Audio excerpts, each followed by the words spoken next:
Hey guys, how's it going?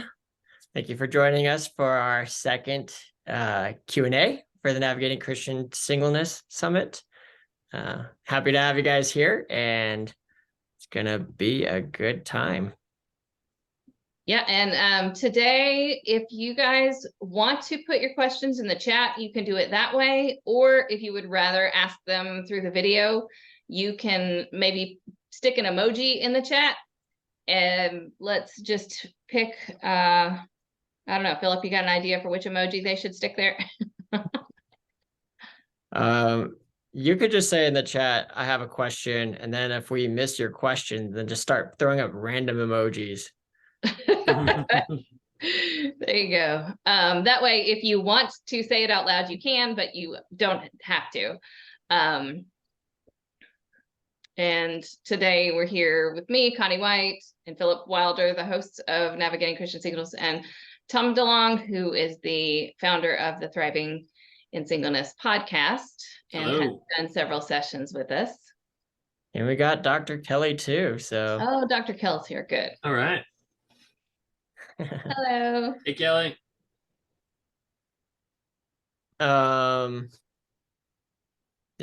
We don't have too many people today. That's kind of fun. Okay. Yeah, that's good. If you guys want, since it's a smaller group, you guys should, if you feel comfortable, feel free to turn your video on and say hi if you want. And microphone. Yeah, you don't have to unmute, just say hi. Yeah, gotta hear you. But Nancy's from Tennessee. Thanks for joining us, Nancy. Yeah. Hi. It's great to have you here, Nancy. Oh, thank you.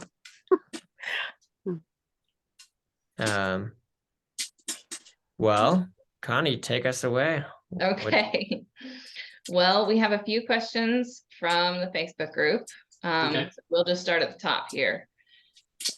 If I am whole and can live emotionally healthy, purposeful single life, then what is the purpose of dating and marriage?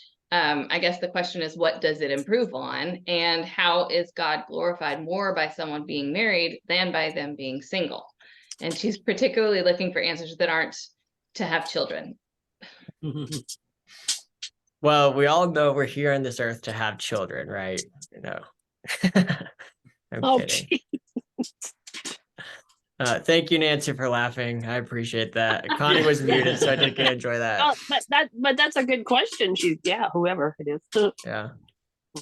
I mean, I really like this question because it gets to the answer that we should always have had from the very beginning. Because I think the answer is to follow God and to make his name known. You know, and I think that should have always been the reason as to why we date, as to who we even marry. Like, yeah, sure, we can enjoy life and maybe something might make our lives better potentially, but like the end goal should always be to glorify God and make his name known and to walk more closely with him. And so if God's calling us into something, and that, like, this is what I hope will happen as a result of this summit. So like seeing that question was like, yes, like I want every single person joining the summit in all situations, not just in singleness and marriage, whatever, but in all situations to stop and be like, I could be content regardless of the outcome here with this decision. So it's not so much what's best for me now, it's what can bring God the most glory. And I think the more we can get to that point, just the better life is going to be in general. So I'm so happy that who asked that question again? I don't have Facebook up. Oh, I didn't copy the names. That's sorry. Fine. You anonymous person, thank you for asking that question. That is a good question. I mean, if you're comfortable in your singleness, I mean, Paul does say, like, if you are comfortable, like if you're able to remain single, like he recommends it basically, you know, and if somebody is that comfortable in their singleness, I would say, you know, be sure that you are using it for the glory of God. I think it's easy to be a selfish single, and it's also easy to, and you want your goal to be, you know, glorifying God in whatever you do. And so, you know, if you feel like God's calling you towards singleness, cool, like have at it. But you know what? Like, do it well, serve the Lord, and further his kingdom. And hey, you know what? Like if you meet a person along the way that just seems like they're going to make your life better, cool, like go for it. But if God hasn't laid marriage on your heart, I wouldn't feel like there's something wrong with you in that sense. You know, I know growing up, there was a lot of friends that just didn't seem to have the strong desire that I had towards marriage. You know, they ended up getting married anyway, but like I was like jealous at how comfortable that they could be in their singleness, and that was like really a tough struggle for me for such a long time. So that's my take. I don't know if you guys have anything in addition to that. Yeah, that's good. Yeah. Just to clarify really quick, I had to mute a few people because there was a weird noise in the background. And Nancy, it was you. It's not a super obnoxious noise. So feel free to unmute if you want to say something. But after you're done talking, please just remute yourself. Thank you. Sorry, go ahead, Connie. That's okay. I was just thinking, you know, she said, how is God more glorified by someone being married than by them being single? And I don't think that there's a more that we need to look at there. I think everything's individual for each person and where God is leading us personally. He can be glorified through someone's marriage. He can be glorified through someone being single. He can be glorified through them having children, but he can also be glorified through them if they don't have children. And I think, you know, within the bounds of following the Lord, he gives us a lot of freedom. So, you know, Paul says, you know, if you want to be married, get married. That's fine. If you don't want to be married, don't get married. And like Tom said, that he kind of recommends it if you don't have a strong desire. But there is a lot of freedom within the bounds of following what God tells us to do and what he tells us not to do. There's a lot of freedom, and there is freedom to get married and there's freedom not to get married, and both can be a joy. Yeah. So I don't know that we should look at it like that God is glorified more by someone being married than by them being single, because if a person is following God, he's going to be glorified through them, whether they're married or single, not to like a lesser or greater extent because of their relationship status. So.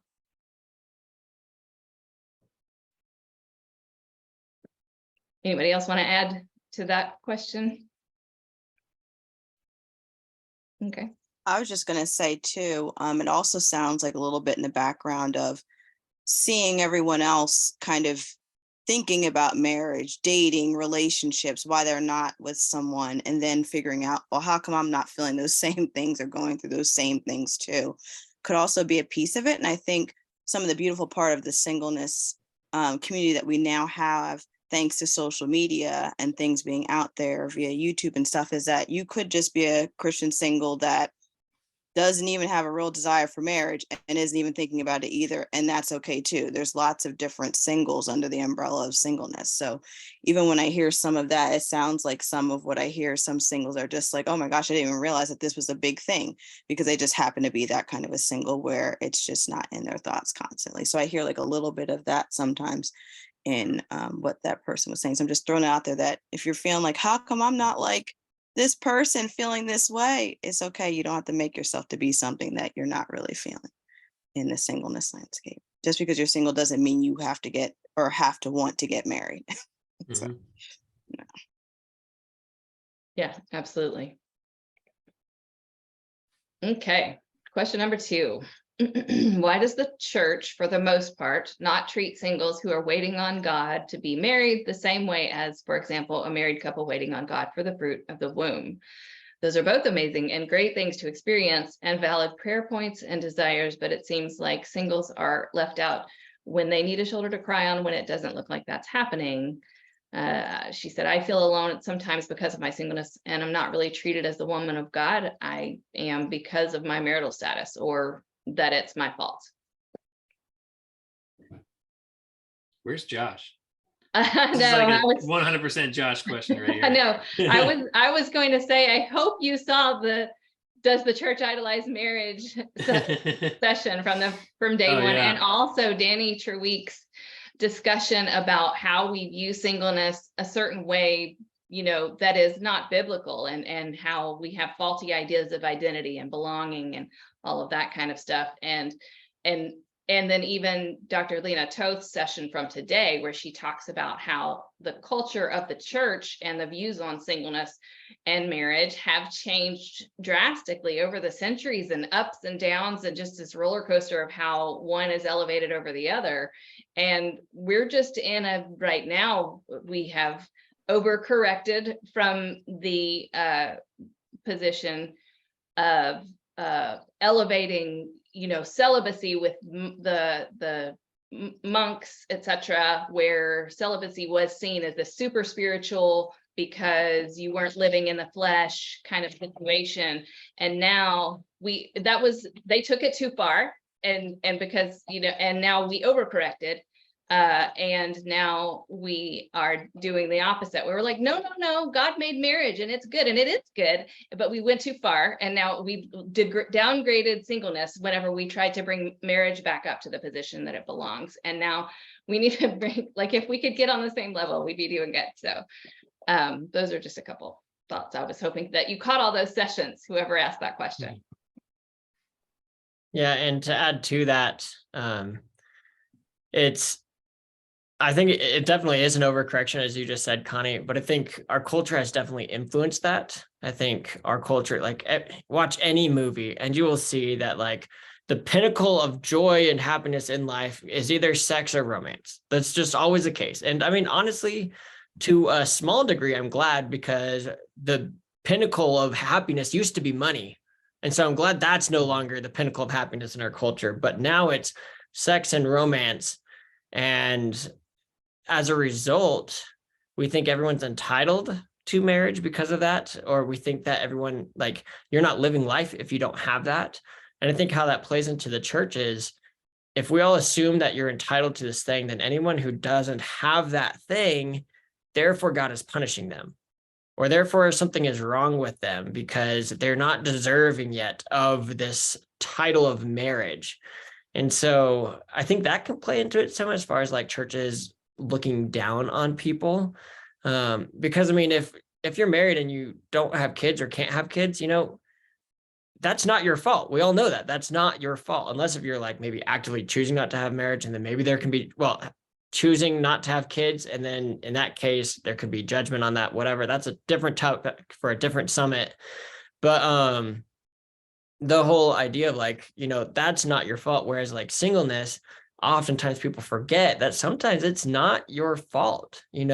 Sometimes it's not because, oftentimes it's not because there's something wrong with you, and just to give encouragement to anyone who might be thinking that, like, we all like know a married couple who does not have it all together. We all know at least one, and it's like, oh my gosh, why did you guys get married? You were not ready for marriage. So clearly God does not just grant marriage to people who are deserving of it. If that were the case, then no non-Christian would be married. But yet that's not how it works. It's not about reaching another level or whatever. So I think it's a lot of different things all combining together into one big problem of just looking down on singles. It's, we don't value singleness, so therefore that drops singles down a little bit. It's, oh, there's something wrong with you, that's why you're single, so that drops it down a little bit. And then it's like, we just don't know what to do with you because our whole system is all set up around married people and families and kids, and you don't fit that perfect file, so sorry, we just won't pay attention to you as much. And it's a bunch of things that play into it. And it's really unfortunate. And that's so close to Connie's in my heart. And I know Kell and Tom as well, too. It's all close to our hearts. And that's why we're so invested in this summit, because we want to see that change. And that change starts with an individual decision of people choosing to step out and speak up about it. It also starts with singles being confident enough in their singleness that they can help churches grow in how they address singles. So there's a lot that goes into it, but yeah. A lot of churches are going to be unaware that is what they're putting across. And I'm sure that they don't want to be putting that across either, like you said, Philip, being confident in your singleness enough to address that, hey, there's an issue here. This is how I'm feeling. This is how I feel like I'm being treated. How can we as Christians come together to make it feel like a more welcoming environment for myself and as well as other people that are in the same situation. Singleness is not uncommon. You're gonna have a lot of that, and you need to make sure that churches are going to feel welcoming to people that are in their singleness, so that way you're able to grow and expand the church and be reaching a pretty large demographic, quite honestly, when you're looking at the population of people that are single. It's important. Some people are facing singleness as they never been married. There's some people that are facing singleness as they just got through a very rough divorce, and we need to lean into God during all those situations. And the question is, how can we support churches to be able to support people in their singleness? So yeah, there's kind of a lot to tackle and unravel with that. I know Josh talks very well about how the church is about people in their singleness. So Dr. Kell, looks like you wanted to say something. No, you guys just summarized it all well. That history repeats itself, and if we've had a church body that has never addressed it, even though our divorce rate is 50%, whether it's in or out of the church, you'd think that would be addressed, but it's not. So unless singles are proactive and pastors and or congregations are really passionate about it, it usually goes unnoticed. So you guys kind of hit all of those things. And not to say that divorce is an issue, that's a totally different topic, but I'm just saying, like, we can clearly see that it's something that might warrant a closer look, but we still haven't really done that yet. So so I agree with everybody. And just to add to what Kell just shared, like, it's unfortunate, but it's true that if you feel out of place in a church, you're probably the most needed in that church. And that comes in regards to singleness, it comes in regards to a whole bunch of other things. But like, if you feel out of place because the church doesn't know what to do with singles, then the church needs you. That church particularly needs you to speak up, because they won't be able to serve a whole demographic of people because they don't understand. And so I wish it weren't that way exactly, but yeah, if you feel out of place in a church, like, don't just give up. Know that like that church is kind of dependent on you, though they don't realize it at the time, to grow in this area that they don't even, like, they might not even recognize that you feel outcasted. And so it's so important that we do speak up. Of course, it's not easy, but it is very important. I think a natural reaction is to potentially have some hard feelings and a little bit of animosity towards the church for making you feel that way. And I think that's something to be cautious of. I think that's very dangerous, because it's the devil that wants to see division in the church when we feel like I'm not being treated right, that there's not a justification here, and we need to be cautious about how we are approaching that. And I think there's a lot of good points by all of you guys about maybe you're the one that needs to play an important role in the church and how the church approaches those topics, and how the church can be welcoming to those people that are in the same boat. So yeah, really solid. Yeah, and I'll also say that, I think summing it up, the reason the church looks at it that way is because it's a wrong mindset. We have the church as a whole has a wrong mindset about marriage and singleness, and they don't even know it for the most part. That's the thing that is tough about it, is that whenever you start talking about it, they kind of think you're making a big deal out of nothing. And a lot of people, it takes multiple conversations for them to kind of start getting it. As I have been talking about this, that's what I've learned, is that you can talk to somebody about it and they kind of don't get it for a while. But the more you talk about it, the more they're like, oh, that kind of is a problem. And things like, no one would ever say to that mother who has been trying to have a child, or that mother the person who longs to be a mother and is wanting to have a child, no one would ever say to her, oh, you just give that desire up to the Lord. As soon as you give that desire up to the Lord, he's going to give you a baby. Like, we would never, ever say that to someone about their infertility, but we say it all the time to, well, I mean, I don't say it, but it is said to single people all the time that if you just give up that desire, you just have to be at, and that is a false, it's just another, it's a prosperity gospel. Like, we control God by our good behavior. It's the same thing as telling someone if they have enough faith, they'll get healed. It's not a healthy position. So, yeah. That's good, Connie. Thank you for sharing.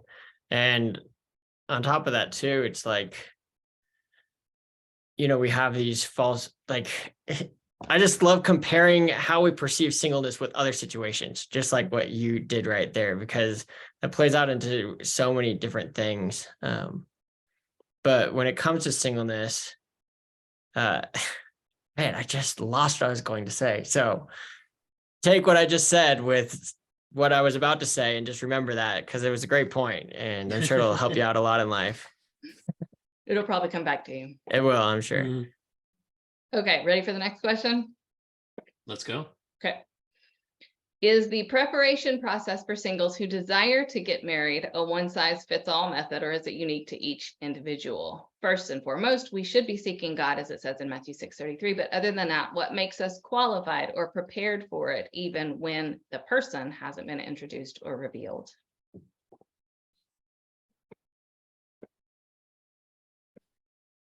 Can't say you're ever actually ready to get married. Like, that's you're going to hit a wall when you get married, and it's a life change. The question is, how can you be emotionally strong enough, emotionally mature enough to be able to handle those things, and spiritually strong enough to turn to God through the difficulties, as well as humble enough to turn to your spouse in those difficulties. So working on, I don't want to say there's a one size fits all, but there's several very important things that people need to do in order to prepare for marriage, in the sense of, you want to be strong spiritually. You want to grow and have an independent relationship with God that is your own. And you need to be living in a pure lifestyle. You need to be focusing on purity. How can you live in purity in your singleness? Because that's the way that you handle your purity in singleness, that can carry over into that will carry over into a relationship, and that will carry over into marriage. So remaining pure through that, and that helps develop healthy habits. And I think developing healthy habits is very important for preparing for it. I think most of all, there's things that we should be doing that prepare us for marriage, that should be preparing us for a lifetime of singleness, if God calls us towards that anyway. And we need to be faithful in trusting God, that we present our desires to him, but that we desire what he wants for us more than what we desire for ourselves. It's so easy to put marriage on a pedestal. It's so easy to idolize marriage.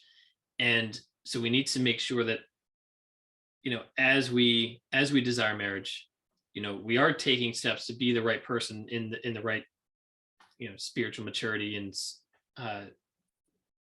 we need to be able to focus on how we can be a better person overall, because the things that are going to make you healthier in your singleness are what can help translate into a healthy relationship, into a healthy marriage. I thought of an interesting analogy as you were talking. Okay, don't laugh at this analogy. It's good. Okay. It works out in the end. All right. I have gone rock climbing without a rope and harness before. Okay. I don't do it often, and I don't recommend anybody does it. And it's not a straight up cliff. It's like, oh, this is like kind of a rock scramble to get up to there. But there's one thing that I've learned from it that's super important. And it's that as you go up, make sure that the route you're taking up is a route you can also go back down, because you never know what's coming up, but you do know what you've been going through. And so what I've realized is, like, if I have to take a step to go further up, that's going to be really, really hard to go back down. Rock climbers might understand this a little bit more so, because there are situations where it is easy to go up, but then really hard to go back down because now you can't see your next grip or foothold. And so it's kind of like dating and marriage in a sense, and singleness, in that as you're progressing towards marriage, like as you're maybe considering dating someone, or as you start dating someone, maybe as you approach engagement, make sure that you always have the clear route, or at least the comfort, to go back to being single. If you're completely unwilling to go back to being single, then your path forward, you're dependent on getting to the top that way, and you have no idea what sort of rocky path is coming up. Whereas if you know that you're comfortable and okay with going back to being single, if you have your route back down, then you can proceed forward with greater confidence and certainty, because it's like, okay, but if I come across something that's a deal breaker, no big deal. I can just go back to being single. It's fine. And I can try somewhere else. But once you get past the spot, like once you're unwilling to go back down, or you don't know how to go back, then you're kind of stuck with your course of action.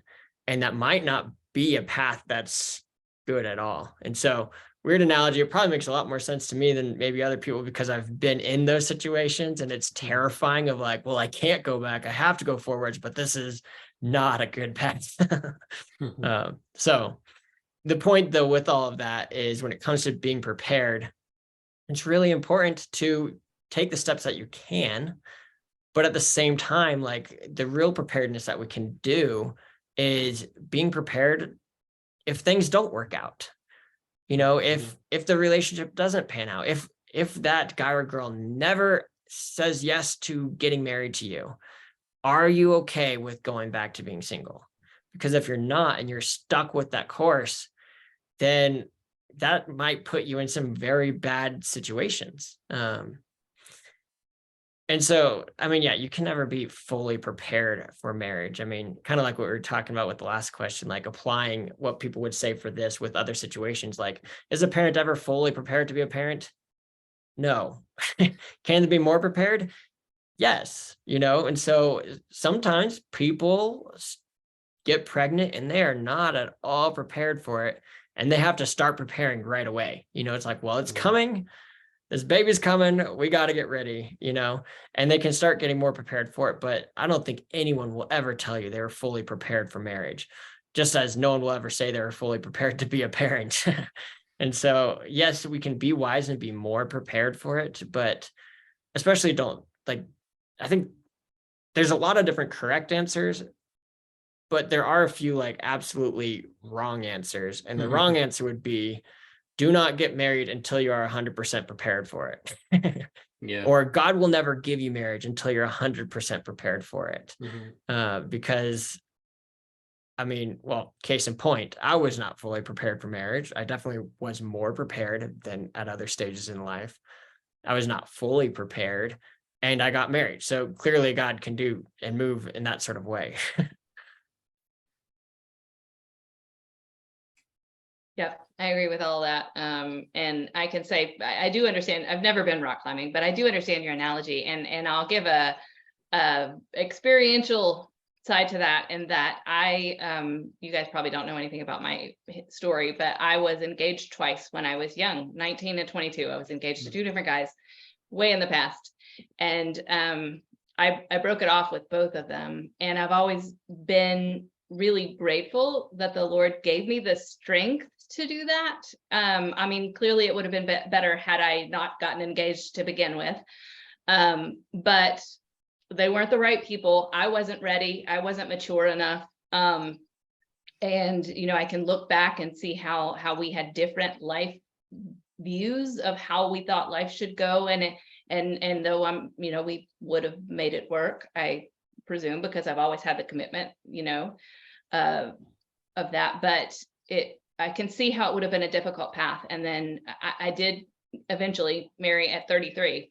But that was 11 years after I broke off that second engagement. And when I broke off that second engagement, I thought to myself, there's no way 3 people are going to want to marry me in my life. That's just over the top. And so it is a thing. It is, you don't get married out of fear. Like whenever those red flags and that next step that is like really far, like Philip was saying in the mountain climbing, and you're like, oh, if I take that step, I don't know if I can go back from this. Well, hold up, because that's probably a red flag you don't need to pass. And I'm always been grateful that the Lord was like, no, you can still go back, because people, you have it in your head, well, I'm engaged, it's done now, I can't change my mind. But no, if you see the rocky path coming up and you're like, I think I was wrong, I don't think this is the right and wise direction to go back.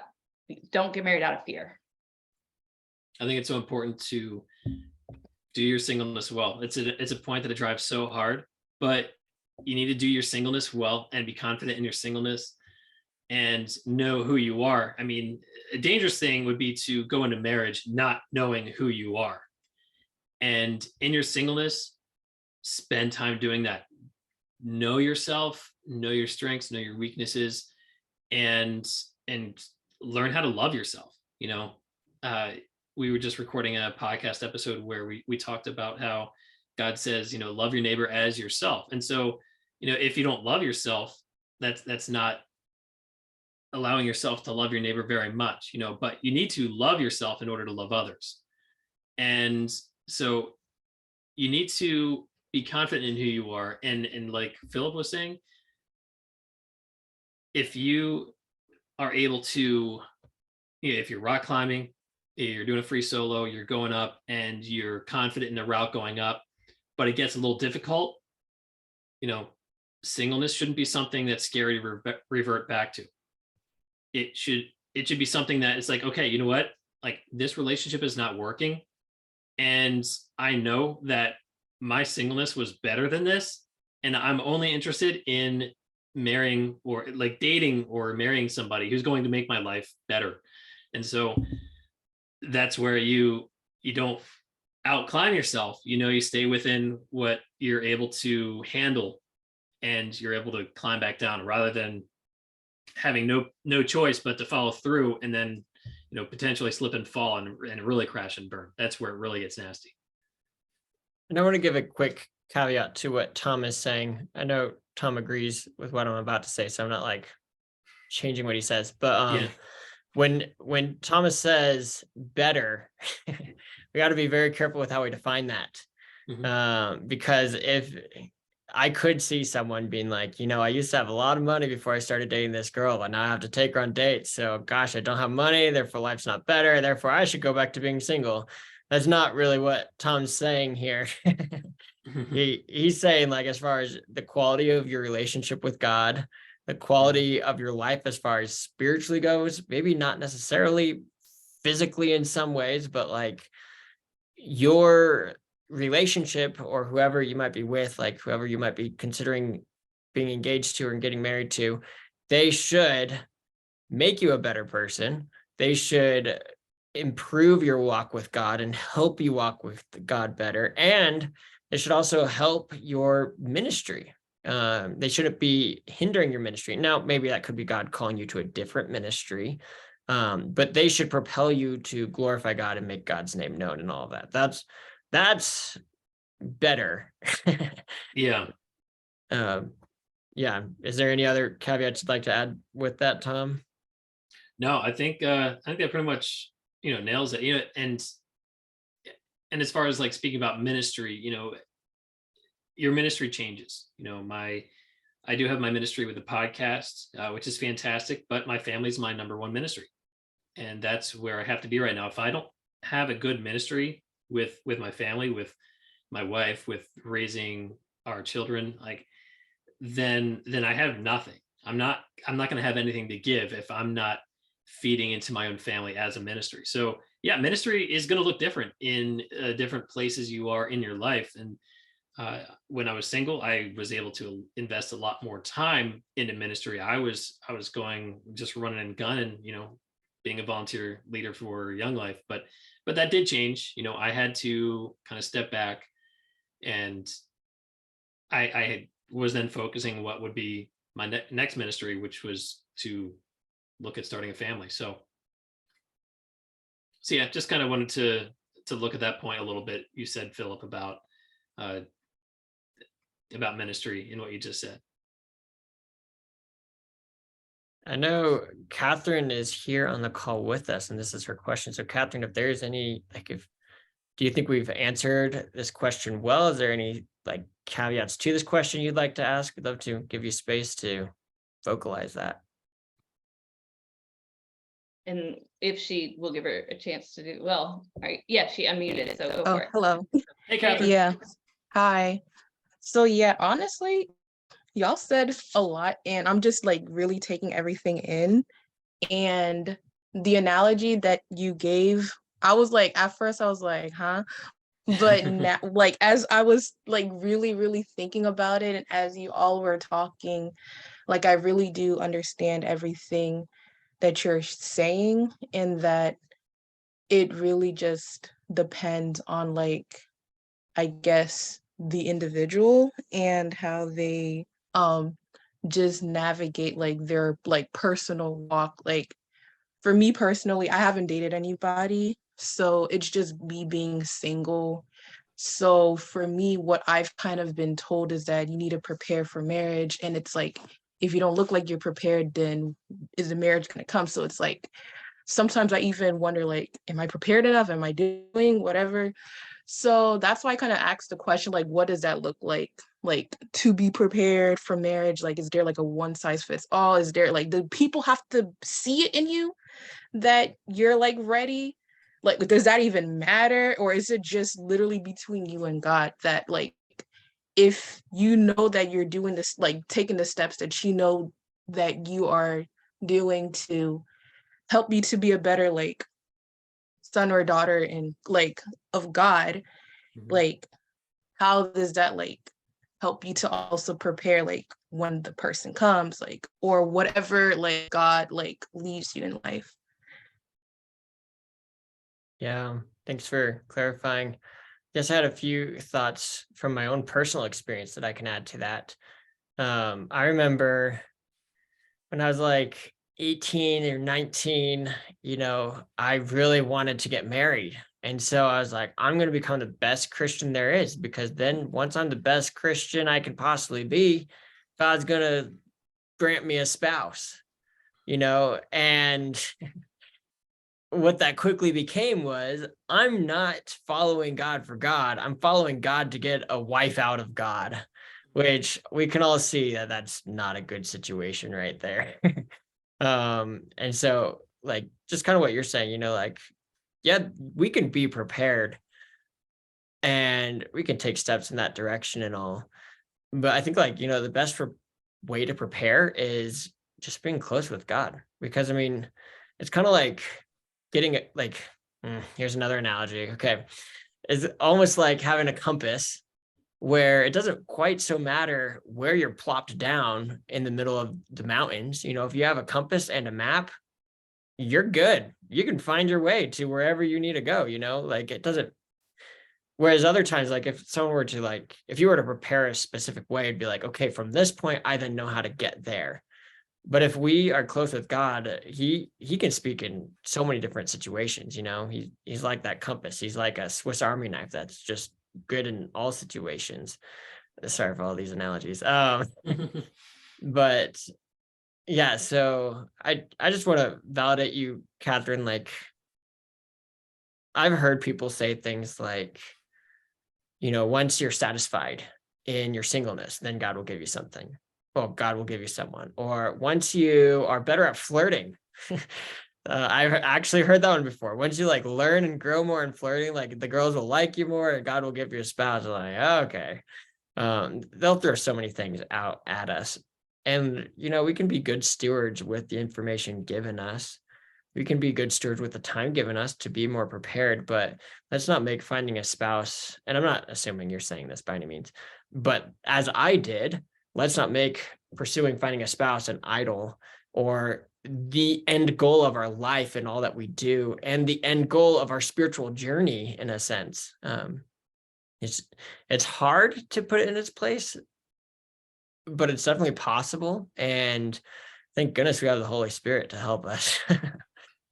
Yeah, and I feel like it could go a lot of different directions with that question in regards to looking prepared for marriage. I mean, because, you know, let's even look aside from spiritually and say financially, you know, because I could come up with like an example and like counterexample that like challenges that, you know. So for example, you know, to look prepared financially would be to have a stable career and, you know, be able to, you know, show that you're in a mature, responsible place financially. Now, you know, counter to that, you know, I had that when I was married, but I've still changed my career like 4 times since I got married. So, you know, oftentimes, you know, a married couple will go through that journey together of seeking those things out.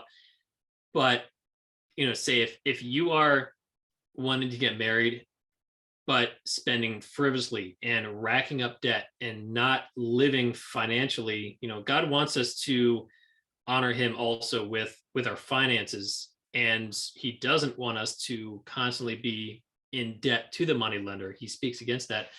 And so looking ready financially, you know, that can be one thing where, okay, maybe you don't own a house, maybe you aren't like settled in your career, but you're taking mature financial steps in the right directions for that.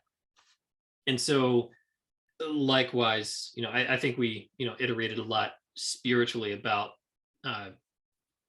being prepared spiritually, which, you know, we mentioned you're never like actually totally prepared for it. But are you spiritually mature? Are you emotionally mature? And it sounds a lot like you're asking the question as somebody is challenging you, and you can correct me if I'm totally wrong on this. Somebody's challenging you to portray yourself as being ready to be married, so that way maybe people will look at you and be like, okay, she's, you know, she's marriage material. I want to wife her, you know. So is that kind of the way that this question was being asked, Catherine? Yeah, it is. Okay.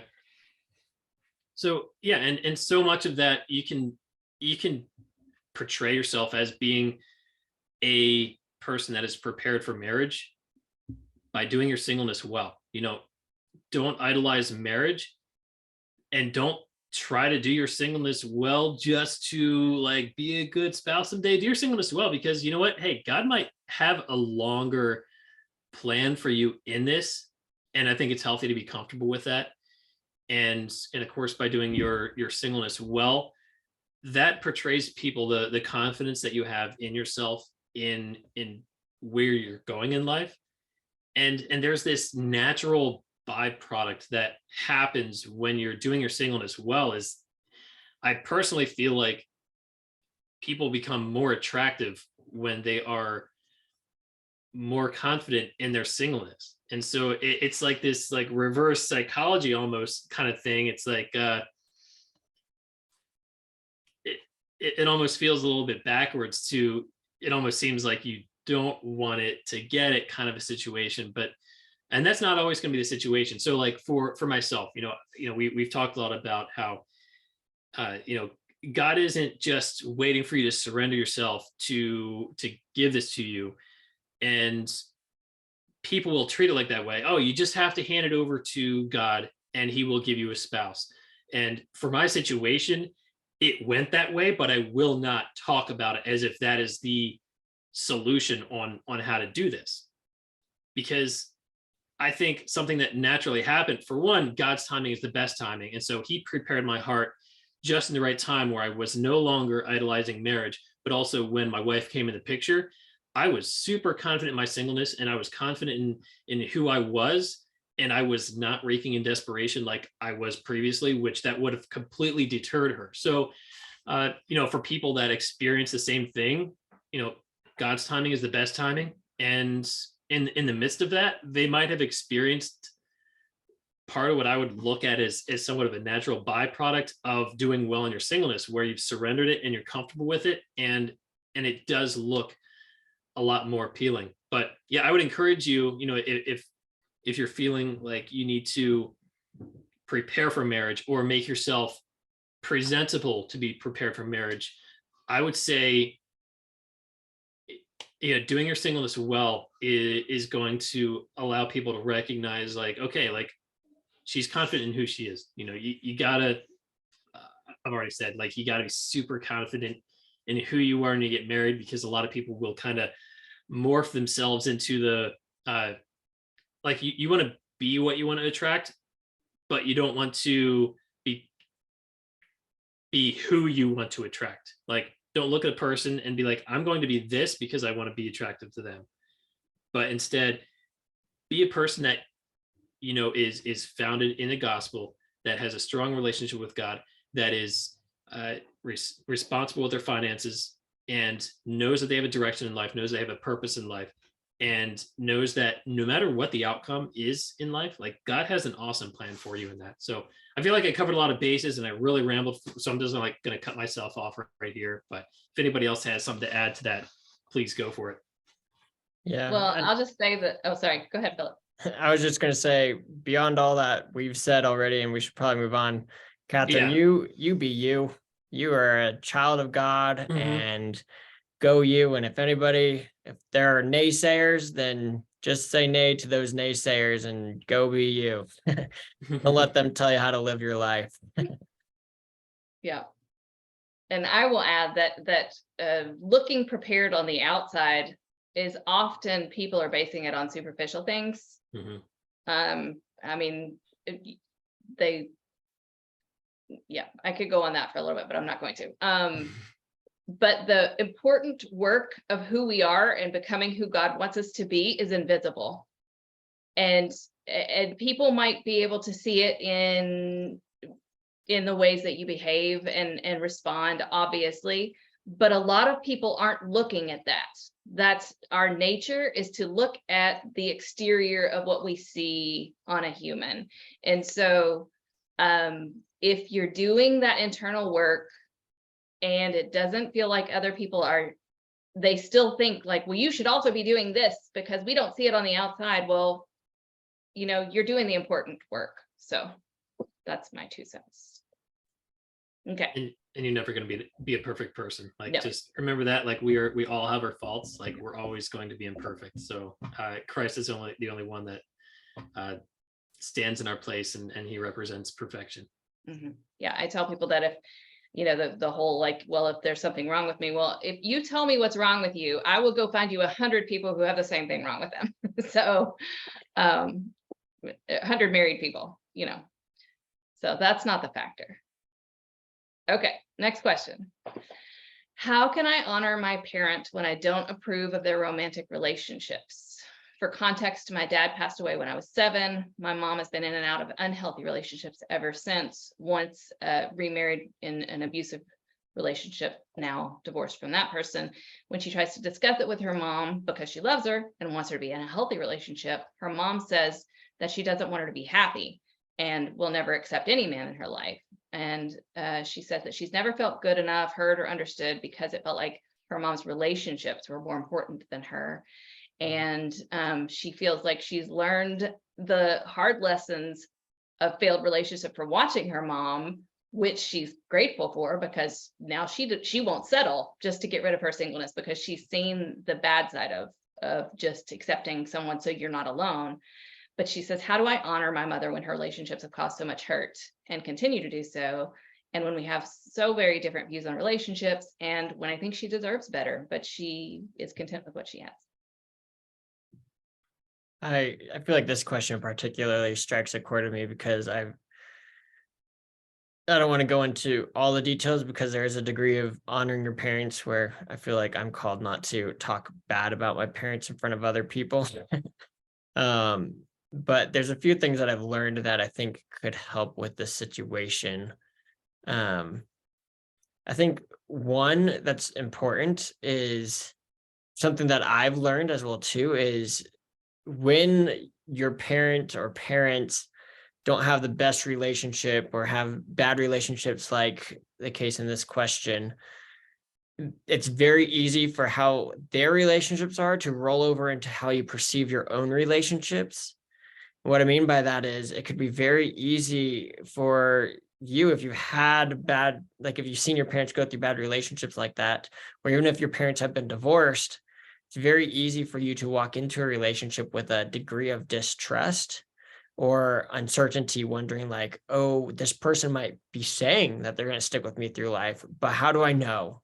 How do I know that they're going to actually stick with me through life? Like, what if they abandon me 5 years from now? Or what if they turn into this crazy monster like the guys that my mom dates?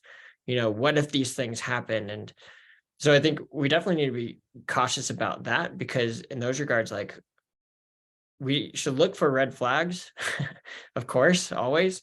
But if we don't assume that there are hidden red flags. I mean, that's what the whole point of dating is, getting to know someone more so that you can see if what you see it on the surface is actually what's deep down, to hopefully reveal any potential red flags. I mean, there's a reason why we don't propose to people the very first time we meet them. But if you don't see anything after a long time of being with them, don't assume that those things are there. And yeah, there probably are problems that you don't see. That's just kind of everyone's case.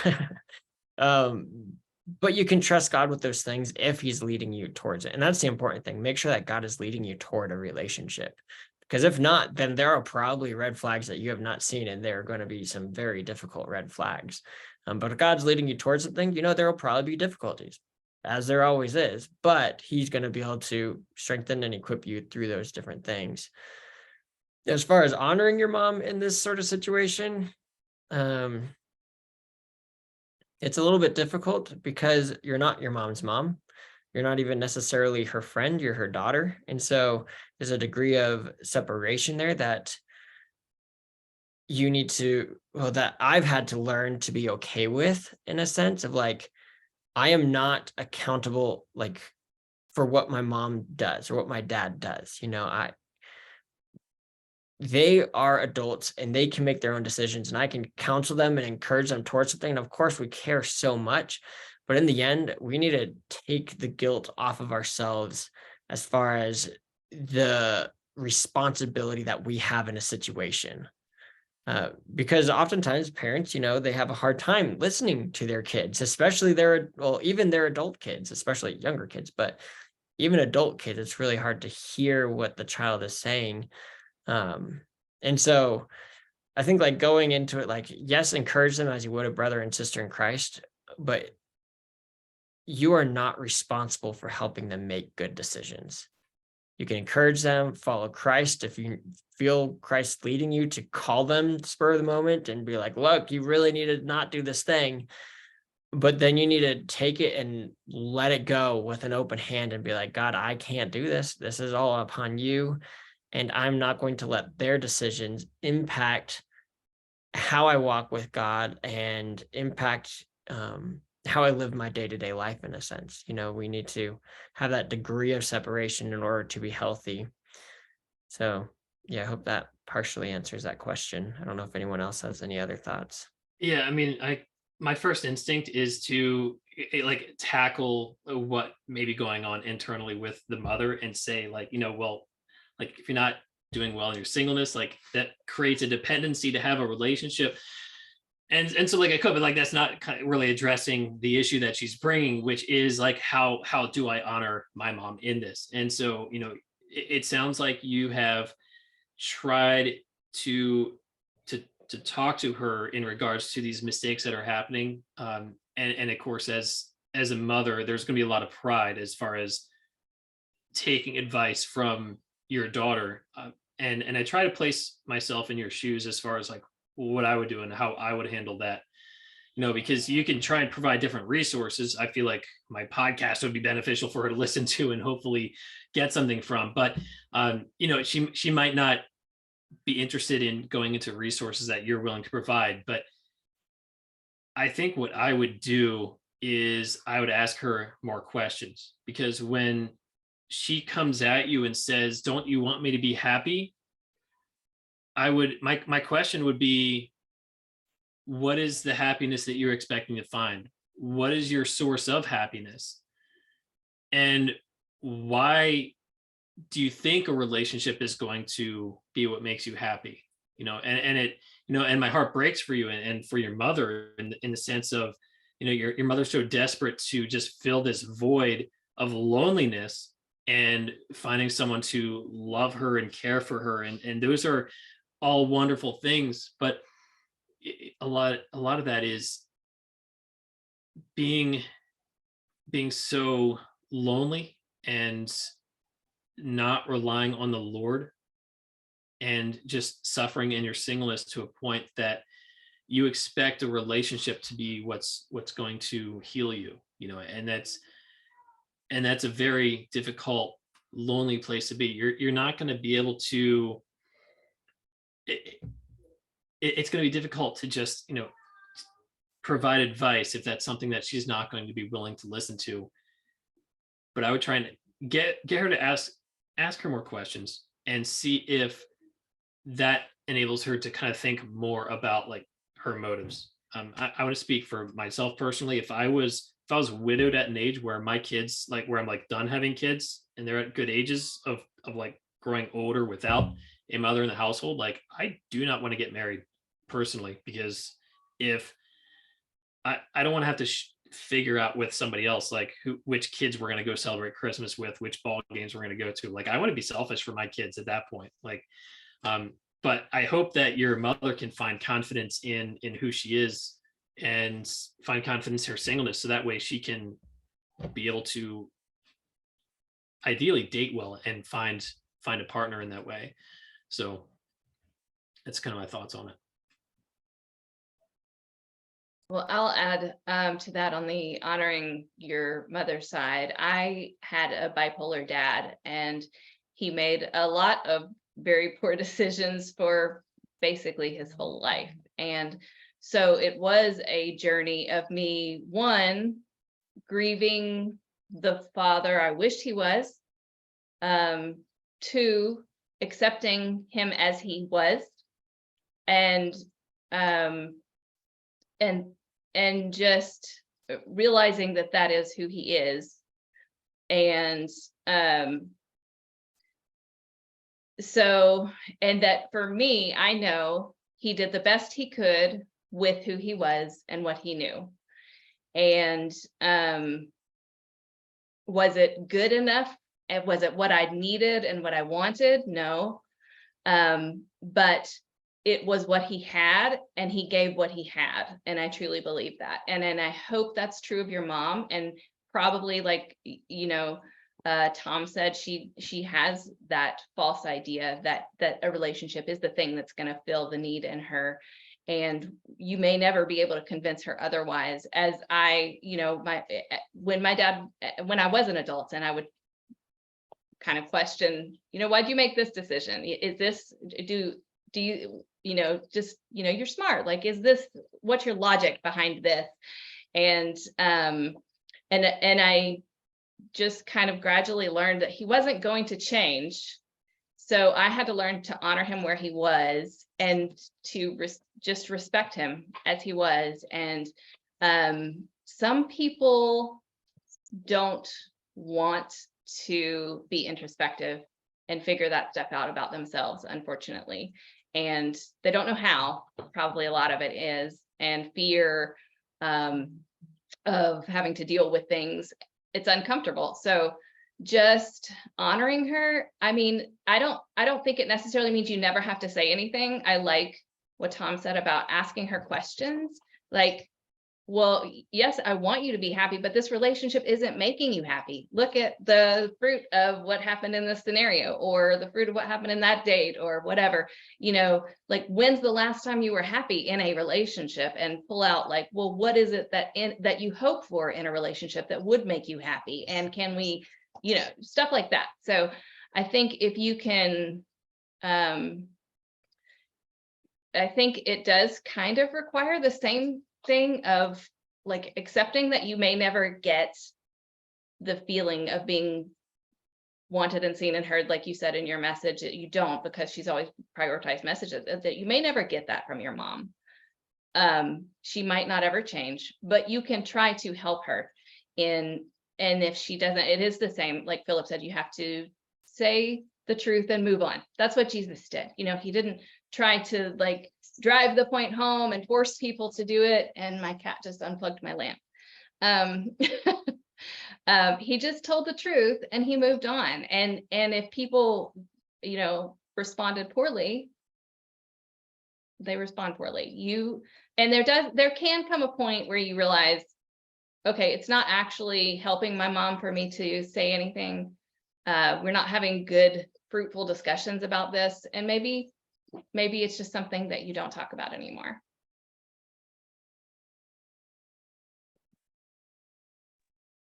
Well, I think, Connie, that's about all the time that we have for today here, but there's day 3 coming up tomorrow. We love to see you all for day 3, and we'll be doing our last Q&A session tomorrow. So if you guys have any questions, please post them in our Facebook group. We love to answer them. And I'm just so grateful to be here with you all right now, and so grateful for the summit. I think God's doing some great things, and I'm excited for what he's going to do tomorrow, because we have some really great sessions coming up tomorrow. Yeah, I'm really stoked to be here. Thanks for having me. Yeah. And thanks, Dr. Kell, too. See you guys. God bless you all, and have a good night.